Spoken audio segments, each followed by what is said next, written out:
All right, so welcome to my panel. League of Legends is gay. I've had this idea brewing in my mind as a panel for like a long time, so I'm really excited to do this. I'm really excited to talk about it. This is my first like run through of it. I'm just gonna do it on stream. This is the title of my panel. I decided this title kind of because like I feel like you get called so many slurs and so many like names in League, and like I get called gay a lot in League chat, right? But it's like the people who call me gay are like playing these gay characters. They don't even know. They don't even know the character they're playing is kissing boys and who are also boys. And then they call me gay, you know? It's crazy. So that's where I got the idea for my panel.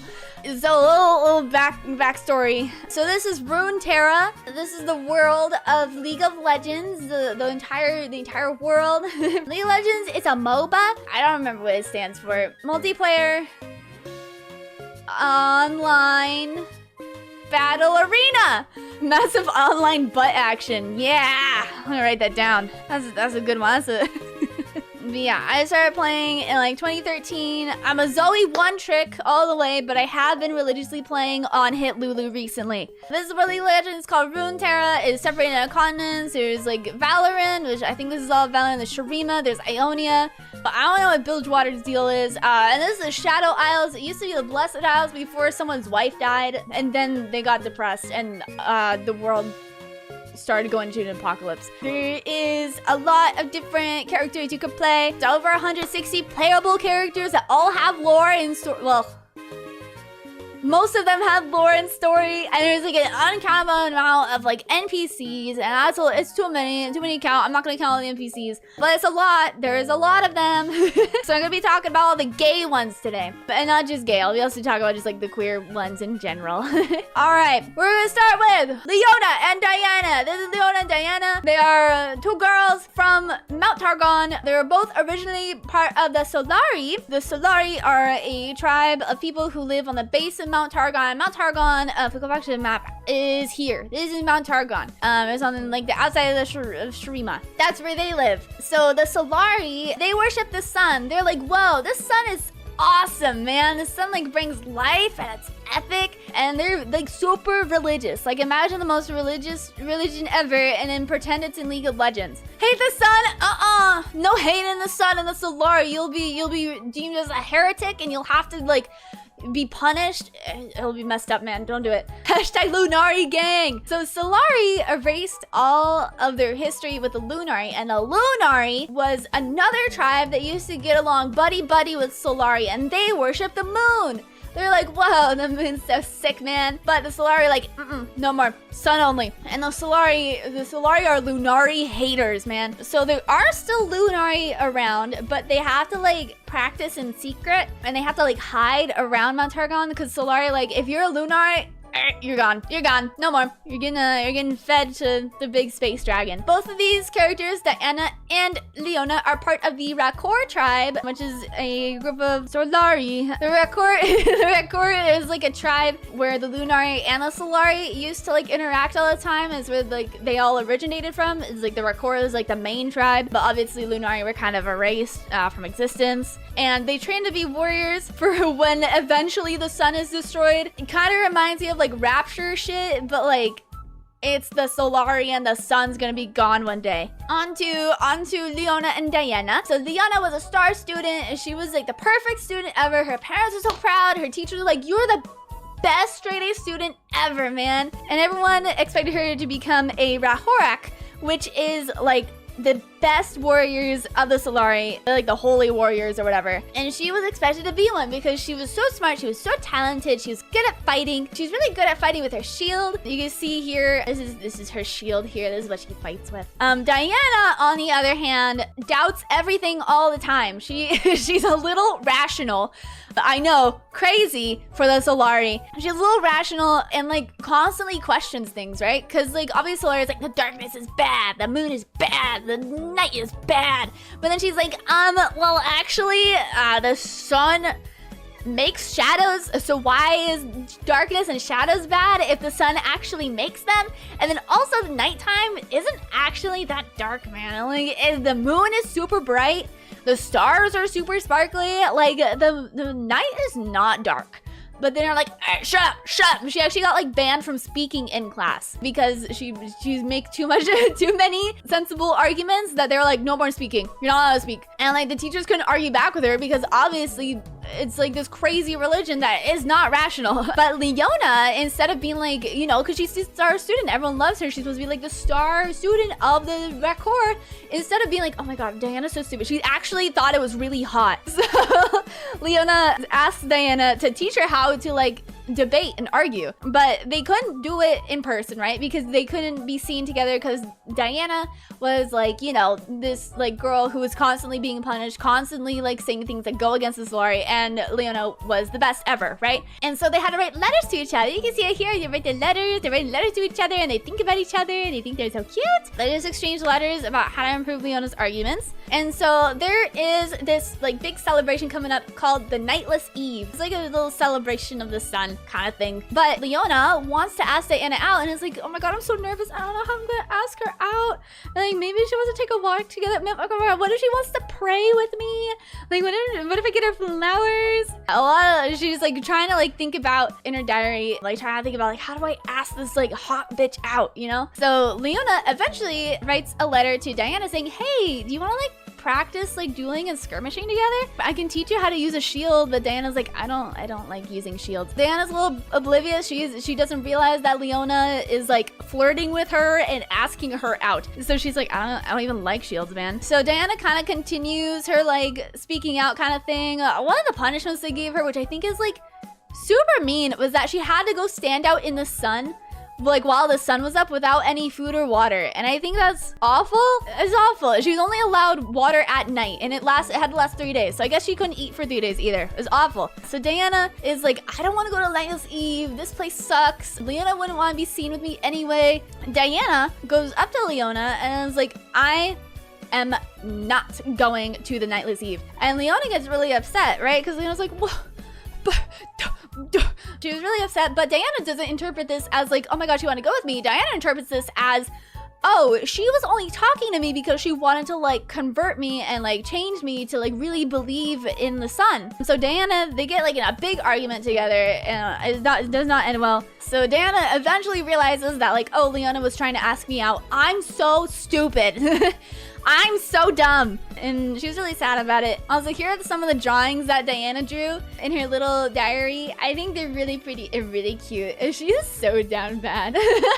So during the Nightless Eve, obviously Diana does not want to go. So she climbs up the mountain and watches the festival, not like to the top or anything, but like she climbs up the mountain and watches the festival from really far away. And she prays to the moon. She's like, moon, this place sucks. But Leona, instead of going to the Nightless Eve, comes and finds Diana, like, you know, sitting on this little mountain all by herself. I say little, it's the biggest mountain in Runeterra, but finds Diana sitting on this mountain. And she's like, why aren't you at the festival? And she's like, oh, I was worried about you. So Leona apologizes, you know, for kind of like lashing out and saying stuff, and like, you know, she was like, I wasn't trying to convert you and stuff like that. And Diana was like, no, I was kind of stupid. I didn't realize like what you meant. And they make up. So they sit together for a little bit and they smooch.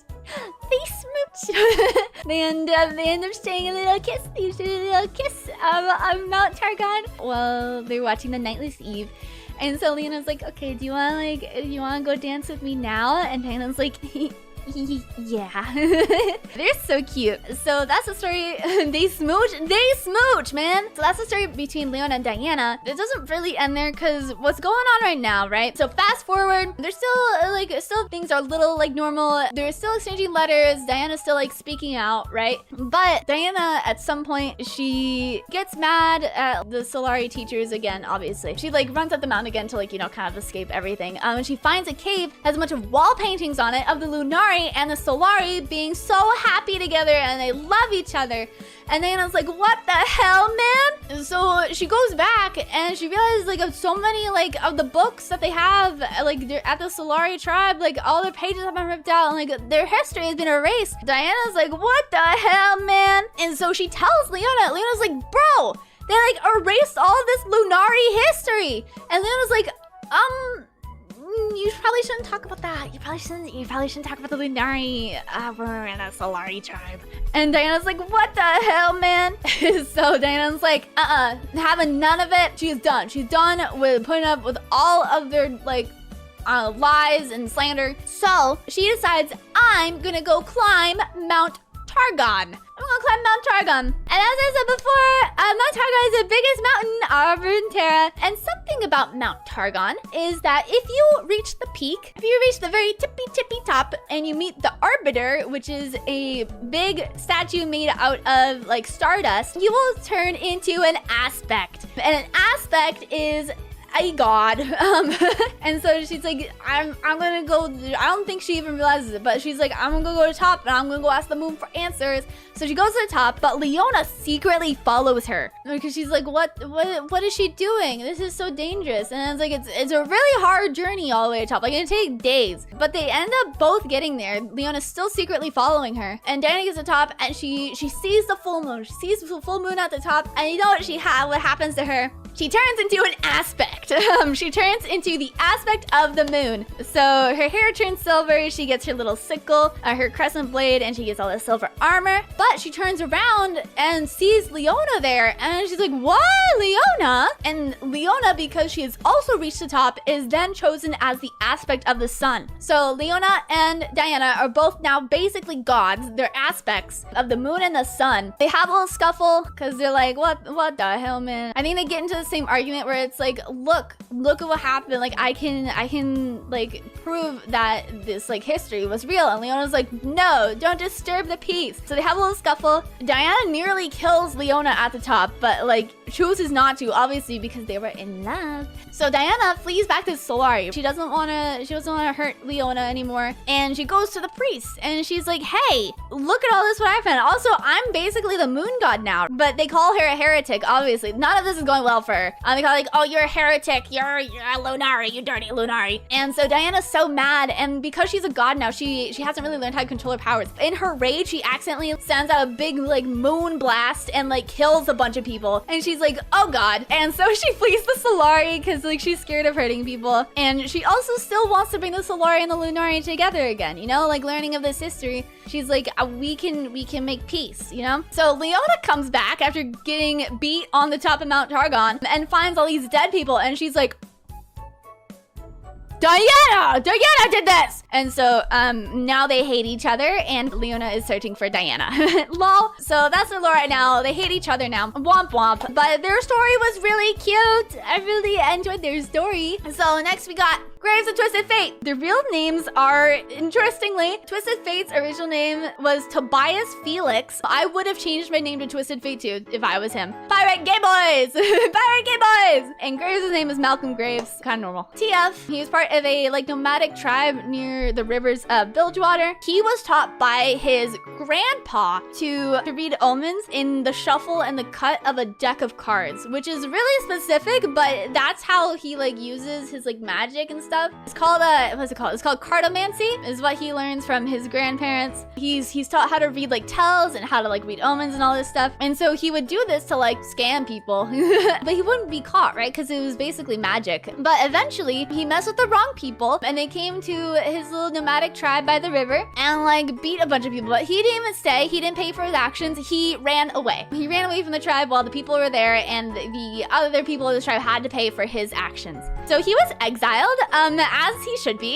He was exiled, and he was like, dang it. And the only thing he was given was a deck of cards. And so he gambled to survive, because what else is he gonna do? You know, he's really good at cartomancy. What else? Eventually, he was trying to scam Graves. Graves ended up being one of the guys he was trying to like scam with, but they ended up really liking each other, because I think Graves is also a little bit of like a gambler, a little bit of like, yeah, I like to play the cards, man. And so they become a team. So they join forces and they pull off like heists and scams and gambling and swindles and cons and all that fun stuff. And he improved his cartomancy. They eventually got separated for a little while. Graves actually got kidnapped, I think in Noxus, and had to spend like a few years in solitary confinement. Well, TF ran away again, and he was like, God damn it, I've run away. This is the same thing that happened with my village. He goes back to the original place his nomadic tribe was, who they're not there anymore, obviously because they're nomads. But he looks into the river and he's like, I'm not Tobias Felix anymore.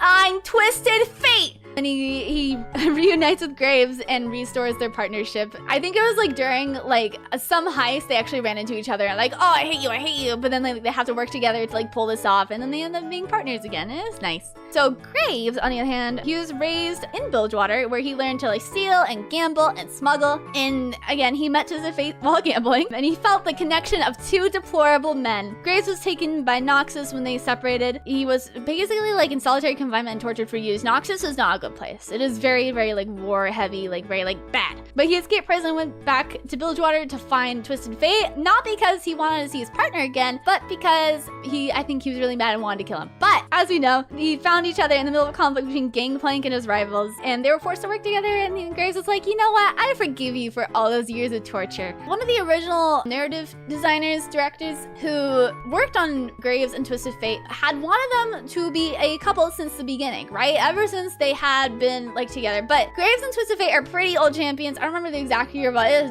when I was playing in middle school, they were out. So Riot at the time, like a bunch of other companies, like it's not a good thing that everyone did it, but a lot of other companies did, were like kind of scared to introduce like diversity into their games. So Devin was like, we should have like these characters like be married, and they got very ostracized for it. They were like told to shut up, and like a lot of people started ignoring them. So this is a tweet they made in 2020 about it. But yeah, eventually they did become canonly gay with each other. Yeah, it's a little sad. They talk about it. One of my grossly told me to shut up every time I pitched stuff about their dynamic, and then later took credit for the same stuff around the time of the Bilgewater event, and I spitefully will never let that stand. All the political office clout I lost pitching that they're like a married couple with palpable sexual tension to the baddest dude bro squad of writers still result in a fun set of characters. So they're still fun to play, but it was a little rough at the beginning for these characters. But they were the first, not canonly gay couple, but they were the first probably characters to be pitched as a gay couple. But yeah, so now they're in a ton of Pride art. This is Twisted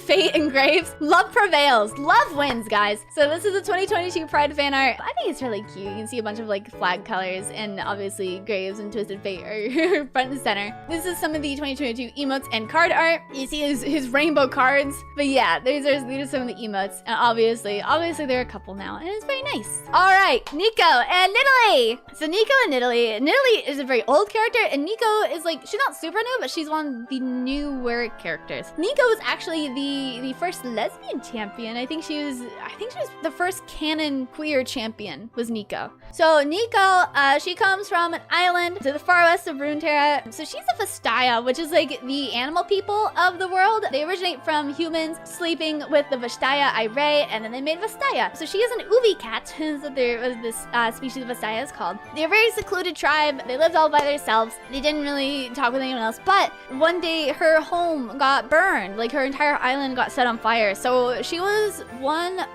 of the only, there were still a couple of survivors, but she was one of the only Uvi cat to make it off the island. She did so by like, what the Uvi cat can do, they can shapeshift by reading people's shomas. So people's shomas is like their kind of like their soul, their spirit, and she can read people's shomas. She's like, oh, I'm gonna change my shoma to match their shoma, and so that's how she can shapeshift. So she shapeshifts into a bird and flies off the island, where she eventually arrives in the hinterlands by Haralport, which is, I believe, in Ishtal.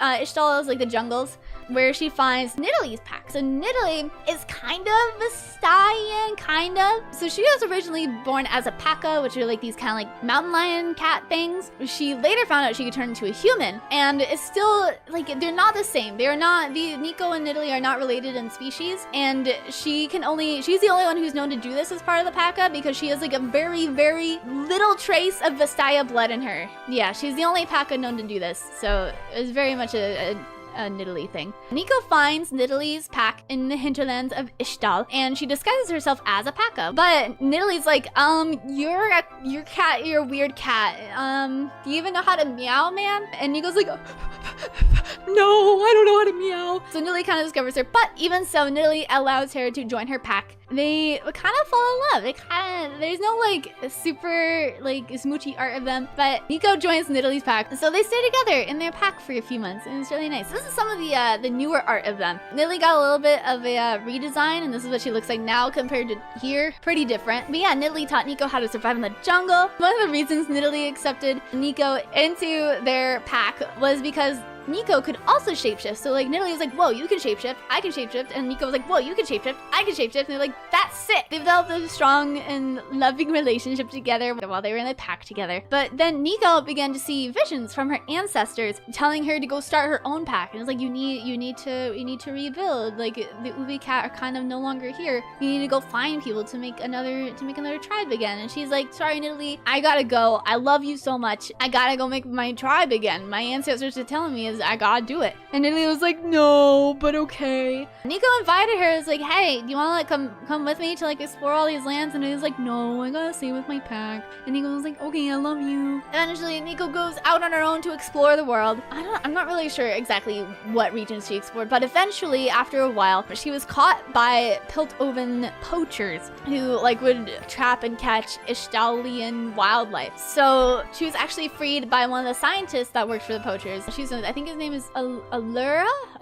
something like that. But yeah, Nico was like, whoa, you guys are scary, you guys suck. Because these poachers were in Ishtal, like capturing like pakas and like other creatures that are part of the Ishtal forest or jungle. And I was like, no, that's not good. And so Nico goes back to Nidalee's tribe, yippee! And Nico's like, Nidalee, there are poachers out and they are capturing the paka and the wildlife. And Nidalee's like, whoa, let's go murder them. So they murdered the poachers and they set the wildlife free. And so right now in lore, Nico and Nidalee are again together and they're part of the same tribe. And I think they're so cute. They're so cute. They have some really cute voice lines I have included. Nidalee Farasiki.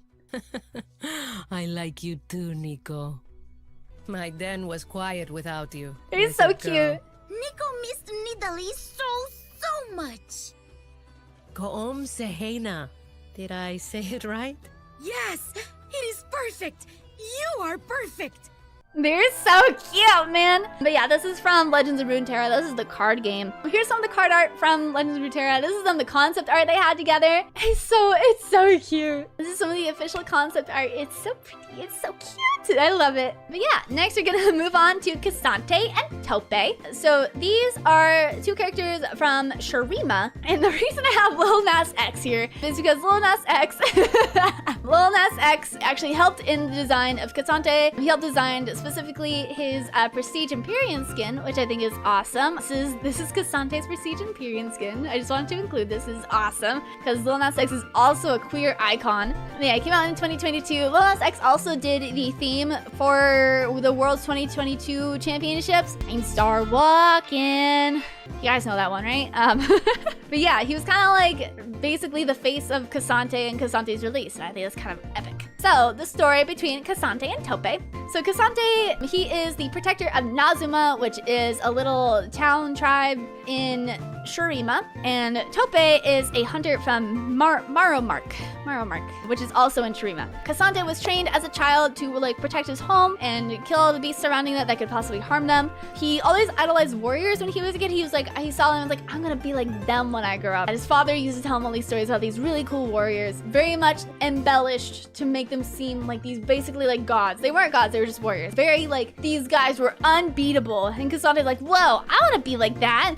So Tope and Cassante eventually became close friends and they became lovers. They built a relationship and feelings for each other as they trained with each other to hunt beasts together. So they were both, this is Nazuma when this is happening, and Tope, obviously being from Merrimark, he's living with his aunt at the time here. So Zareth, this big evil mage guy, is creating these monsters called the Bakai. They're very big evil monsters. They're basically been cursed by the sun, kind of. And eventually a Cobra Lion Bakai comes to Nazuma, and Cassante and Tope are like, whoa, we have to kill this thing. This thing's like crazy dangerous, but it is super powerful. But they couldn't wound it because it's like its hide was like rapidly regenerating. Like it would heal like crazy, man.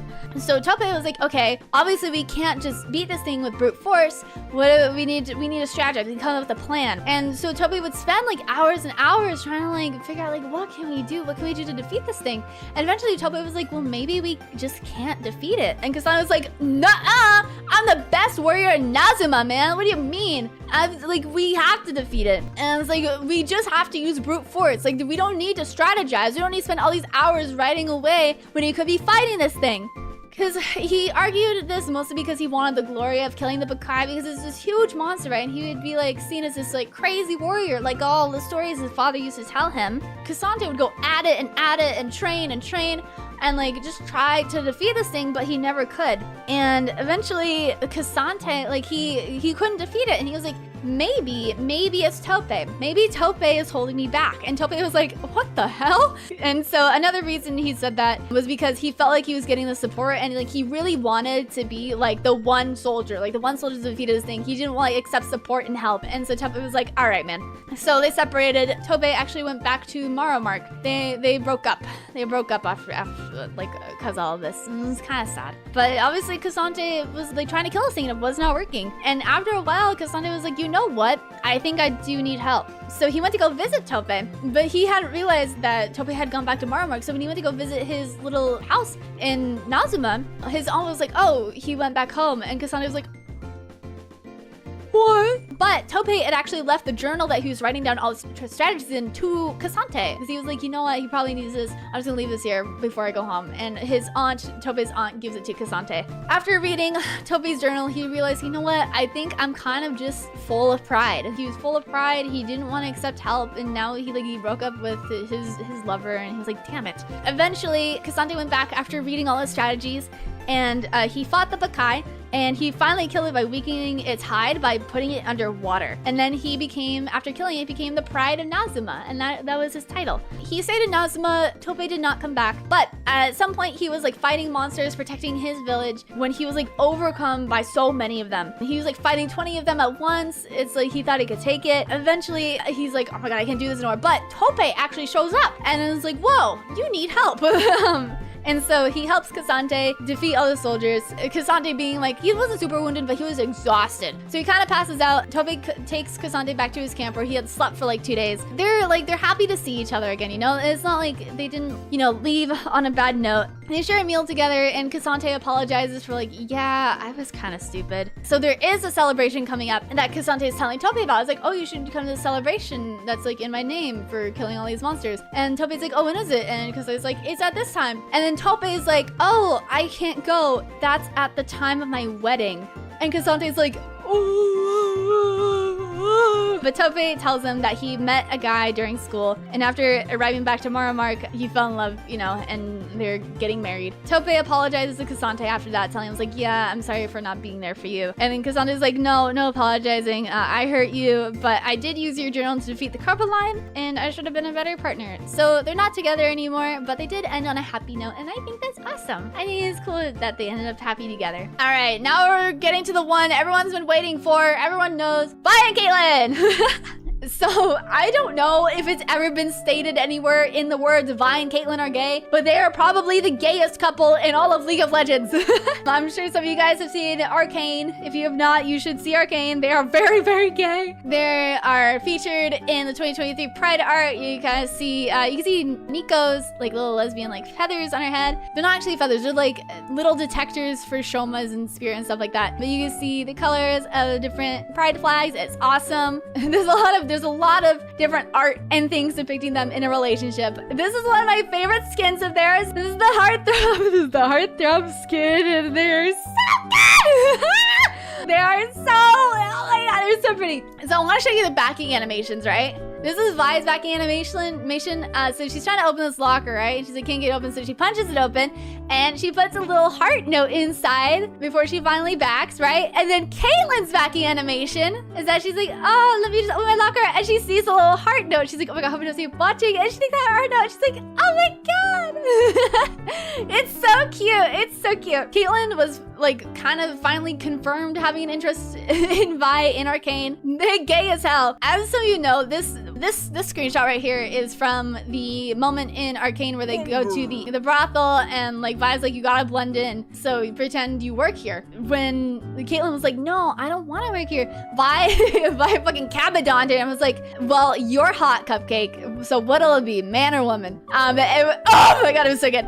But actually, if you guys didn't know, the line "You're hot, Cupcake" was actually going to be taken out of Arcane. That was not supposed to be a line in Arcane. It's almost cut. But there were creators who were like, and writers of the show who were like, lesbians have always been buried in subtext in shows, and we don't want to bury this in subtext. We want it to be like very obvious that they are gay.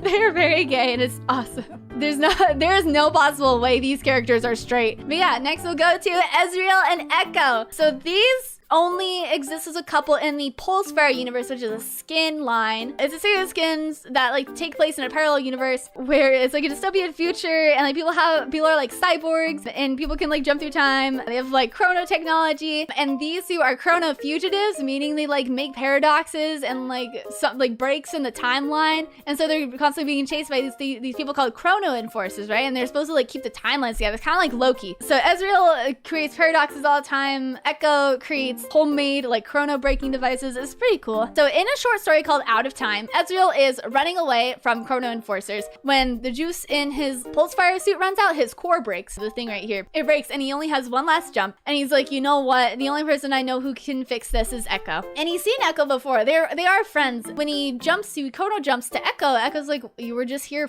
4 seconds ago, and Ezreal's like, well, it's actually been a really, really long time for me. And Echo's like, okay, what now? And Ezreal's like, my Pulsefire suit broke. And Echo's like, I can't fix that. And Ezreal's like, what do you mean you can't fix it? Ezreal's like, what do you mean? But that means I'll just have to stay here forever. And Echo's like, nope, let's go steal one. Echo just kind of like drops everything, right? It drops everything he's doing and is like just ready to help Ezreal. And Ezreal's like, you know what? I have a better idea. Because what Echo's abilities can do, he can like go back in time, like short amounts of time. But Ezreal runs up and like gives Echo a big hug, and Echo's like, what are you doing? And then Ezreal's like, you know, I need you to chrono jump me back 5 seconds, because I would get the chrono jump back if you rewinded time by 4 seconds, and then I'll be out of your hair. And so they give each other a big hug as Echo like pulls the chrono break, and it is really sweet. And Ezreal at the end is like, I really love this guy. It's really sweet. I like it a lot. I don't know much about the Pulsefire universe. I want to know more about it. The writer of Out of Time. So there's a writer of Out of Time where Ezreal says, I love Echo very explicitly. Let's talk about here where sometimes it can be really hard to make queer characters in popular media just because some regions have it outlawed. So I think that's also part of the reason Riot can be like a little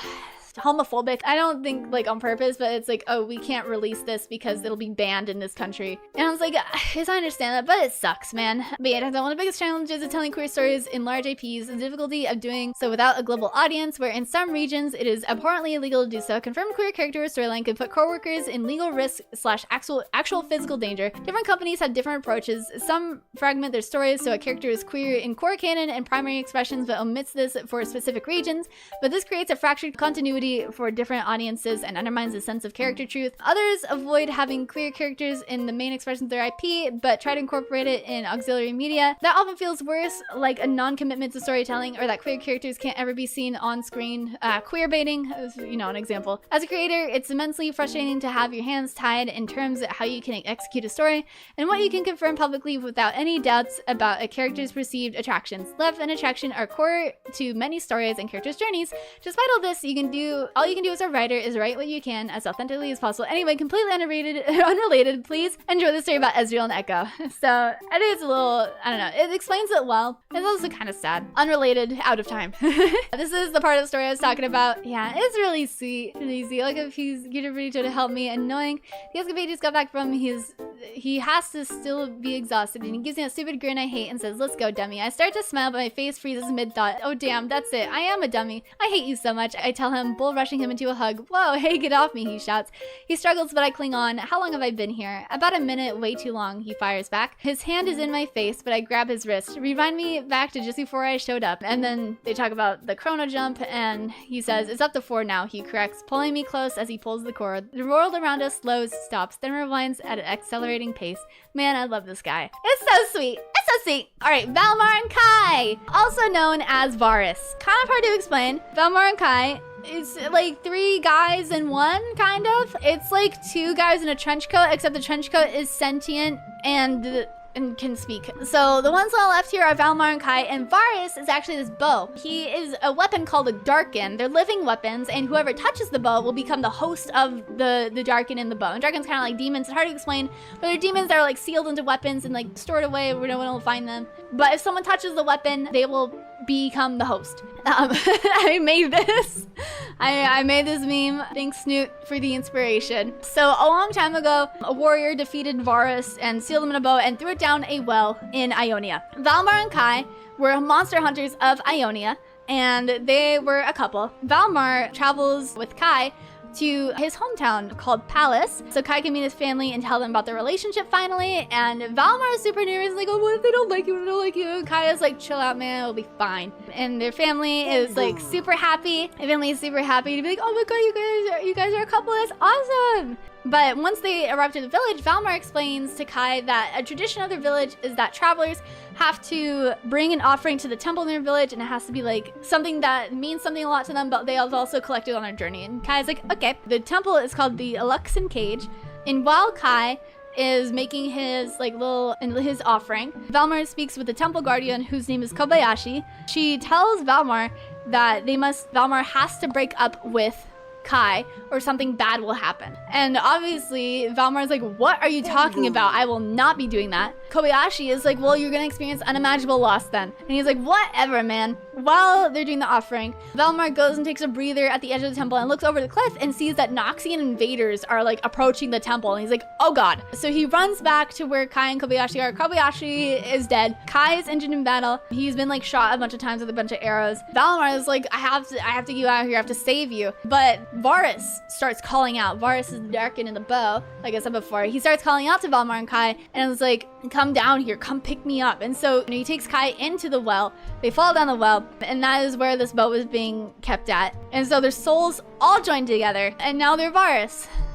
So it's kind of hard to explain a little bit because like it is just 3 souls in one body kind of. And it's weird to play too because you can hear all of them talking while you're playing the game.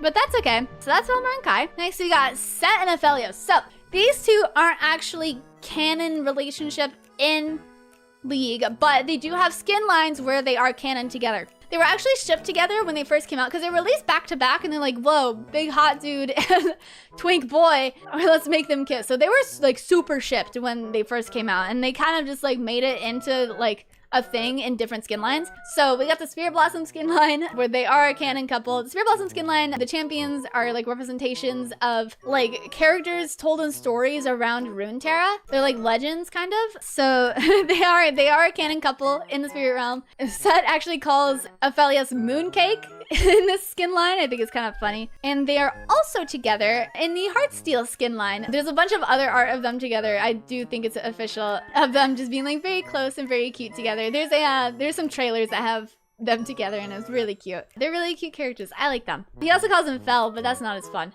Canon in the Heartsteel universe, which is also technically the KDA and the True Damage universe, if you listen to either of those. Next we got Nami and Loto and Tama. They're the only poly relationship in the game, but they're really sweet together.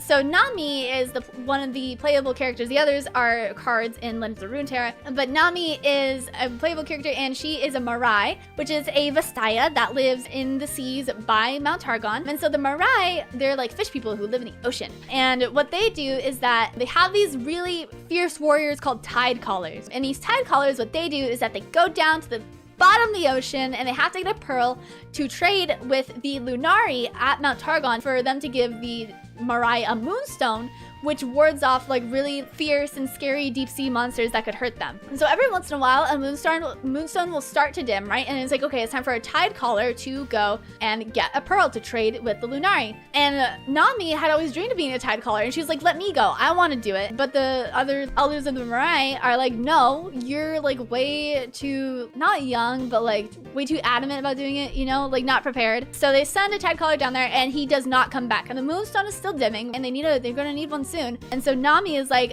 I'm just gonna do it. I'm not even gonna ask. So she just took it upon herself to go down to the depths of the ocean. After a couple days, she got the pearl, she brought it back, and she's like, I got it. And so she was titled a Tide Caller, which is like the best warriors of the Marai. And so she goes to trade with the Lunari, and she's like, here's your pearl. Can I please have my moonstone so my people can be safe? And the Lunari are like, well, actually, Diana kind of just left, and she was the one who like made the moonstones.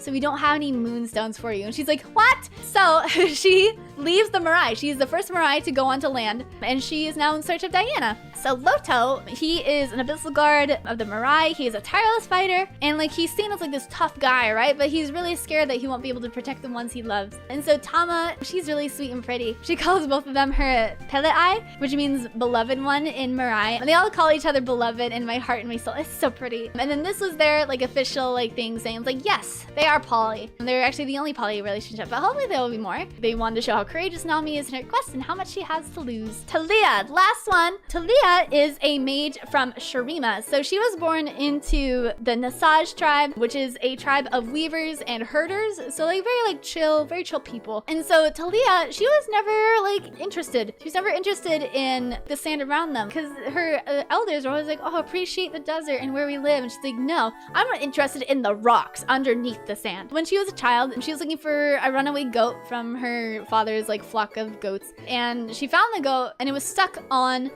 a cliff, and she was like, oh my god, how do I get up there? I gotta go get it. But as she approached the cliff, it started like calling to her, like the rocks on the cliff started calling her, and so she put her hand on it and all the rocks and the goat fell on top of her. She was okay. She took like a day or two to recover from it, but her father took her to the Babajan, which is the village grandmother, and Talia explained to Babajan about what had happened. It was like, yeah, the rocks were calling to me, and her father was super worried. It's like, what does this mean? The Babajan was like, you know what, that's okay. It's the Great Weavers. It's the Great Weaver, which I guess is like a kind of like deity they worship, was watching over her. And Talia didn't like it. She thought her powers were a curse. Later on, when a child became of age in the Nasaj tribe, they had to do a dance under the full moon, which the full moon they interpreted as the face of the Great Weaver. And when they did that, they would feel like their path, their destiny, and they would choose a teacher, to choose a person to be their mentor in the Nasaj tribe. And so all these people are like dancing around their silks that they wove and all this stuff. And Talia's like, oh, I gotta do that, but I don't feel that. And so she gets out there right during the ceremony and she's like, you know what? I'm gonna dance with rocks. So she starts like just dancing and like feeling the groove of the rocks, but she had never used her powers like that before. So she ends up hurting her mom, who would like try to like go out and like save her. And everyone was like really scared of her powers. And she's like, oh God, I messed up. So she runs away, not very far. Her father finds her and she's like, I messed everything up. Her father's like, you know what? You need to face your power, not run from it. So she returned to the ceremony and did a dance where she created like a sculpture of stone out of the memory of her loved ones. And everyone's like, oh my God, I want to be your teacher so bad. Like everyone in the tribe like stood up because they wanted to mentor her because she was so powerful. But Talia knew, it was like, you know what? I don't think I'm gonna find my mentor here. You know, I think I need to go out and find someone who can help me master my magic, my powers. And so she decides to go on a little journey, a little travel around the world to find her mentor who can teach her. So after traveling for a while, she goes to Noxus, eventually ends up in Ionia where she finds Yasuo. And Yasuo's like, I don't want anything to do with you. Talia ends up saving Yasuo from an avalanche, and Yasuo ends up saving Talia from being killed by a mountain lion. So Yasuo ends up kind of being her mentor for a while, and eventually they separate again because Yasuo's like, you know what, you need to go to the Freljord. She doesn't go to the Freljord. She goes back to Shurima. We tried to find her tribe, but it was a nomadic tribe where they kind of went where the water flowed, but the seasonal waters were like off, and so she couldn't find her tribe. But she did meet 3 people. She met Samir, Kadira, and Zypha, who she started considering her family. And they were like, we need to go to Zolan, which is this city in Shurima that is safe from the void. When the void is like the evil creatures that come out of the portals in the ground. And while she was doing that, she found Kaisa, who had been chasing Rek'Sai. So they all traveled to Zolan together and to discover Zolan has been destroyed. Zolan is not a safe haven from the void creatures. That's kind of where the lore ends right now. So not a happy note, but that is what happened. So this is one of the narrative creators, directors of Talia. So Talia is actually trans. It's not mentioned explicitly anywhere, but this is the creator, one of the creators of Talia, one of the 3 people who worked on it. Design, narrative, and art. So they said, so it's one of the 3 people on Talia's DNA. Design, narrative, art. The idea that Talia could be a trans girl was brought to me from art and narrative, and I loved it. In my opinion, it fit well with her story of being different from everyone else in her tribe in a way that no one understood, but that she was loved regardless of how she's different, whether that's her stone weaving or her being trans. It was such a wonderful story to me. We brought it to a product owner for Champion who opined that the company may not be ready for something like this, and maybe we shouldn't further complicate a character that's already had a bumpy road. That bumpy road was a lack of broad appeal, which a pretty senior artist tried to help us fix by providing a paint over that westernized her features, slimmed her waist, and put her into high heel boots. FME boots, as a member of the team put it. I still regret not pushing back harder at the time and saying, I guess I don't want to make it so much harder to make this champion. Definitely took the coward's way out. So in official canon, no, she's not trans. In my head, she absolutely 100% is. Maybe one day I'll get to feel the warm glow that Devin now feels about TF and Graves. Only unlike Devin fighting for gay TF and Graves, I never really fought for trans Talia, and I regret that. So Talia, although she hasn't like explicitly been said that she is trans, other than by the design, narrative, and art team, they've added lines into the game that do hint at her being trans, specifically between Nico and Talia in Legends of Runeterra. That Nico does make a mention about, it's like, oh, you can change, you can also change, but in different ways. So that's my panel about gay League of Legends. I hope you guys enjoyed it. I hope you guys learned something about League of Legends. I take questions. If you guys have any questions, there's more trans characters. Yeah, there is more trans characters. All of these characters are trans. So Tayari is non-binary, Taolo is trans, Shomi is non-binary. There are definitely more non-binary and trans characters in Legends of Runeterra, but not in League of Legends. Talia is the only, like, not confirmed, but like, you know, implied trans person in League of Legends. I also forgot to mention, I realized it was like halfway through my presentation and talk about it, but one of the cool things about Runeterra is that when they were making Arcane, specifically they were speaking about buying Caitlyn, but another one of the cool things about it is that like Runeterra is so diverse. It is so incredibly diverse that they do not care about who you love. They can't be homophobic because they got so many other things to worry about. So that's why they don't really care. They're like, okay, you like another girl? It literally does not matter. I think my favorite couple in League of Legends is probably Nidalee and Nico are close, but I think for me it's Leona and Diana. Oh, but I really love Nami, Loto, and Tama too. I need to add on their voice lines. I had voice lines for them. I think let me add them in real quick. Here's what I wanted to put in. No one can stop me. Not even you. I forgive you. Now and forever. My heart! Your fight is over. My soul! Nami's voice is so pretty. Beloved, no! I can't give up now. I'm sorry, Ludo. Beloved. They're so Beloved, cute. Get behind me. You know that's not gonna happen. Good tides and good tidings, Pelei.